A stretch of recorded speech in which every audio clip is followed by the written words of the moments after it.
مسجد انسان می‌دارد عبادتش را انجام می‌دهد و باز از پس کاری خود در آنجا نه گپ‌های غیر قانونی یا گپ‌های غیر مشروع شریعت و غیر شریعت می‌گویند. در آنجا تعلیم تربیت هم است، نه اینکه ویران از کدام جهت جوانان بعد برآمدن مسجد یا اینکه تربیت خود را دیگرگون می‌کنید تماما نادرست است. بلکه مسجد همچون چطور که انسان در مکتب درس می‌خواند مسجد نیز جای تربیت تعلیم است.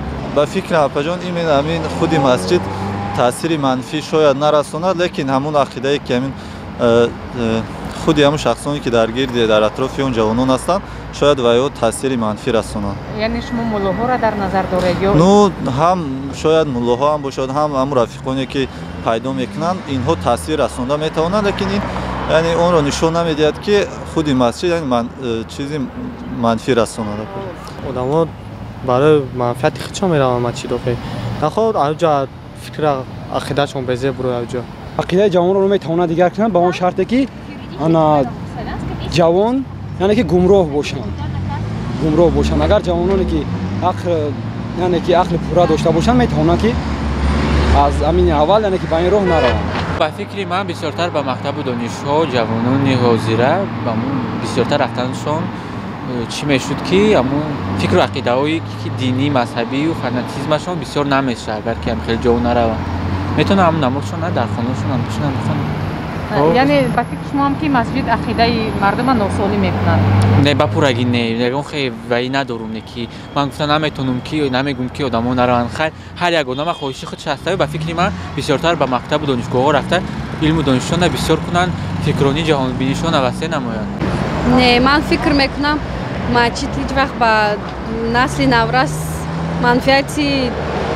منفی نمیرساند. اگر نسل جوان من نفهمیدم یگان جوانی که من خودم درس میتم مکتبای تحصیلات عمومی با یگان جوان نگفته است که ما یگان نتیجه بعد گرفتیم از مثال سوال و جوابی امامان و دیگر.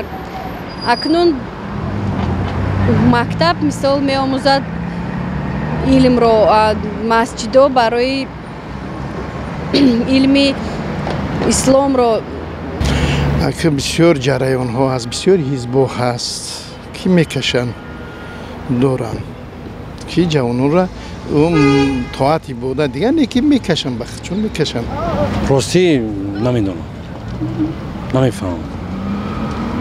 مثلا میدونم که ما هر جمعه میریم مثلا بهترین سخنها از همین مثلا پیشوای مسجد میشه.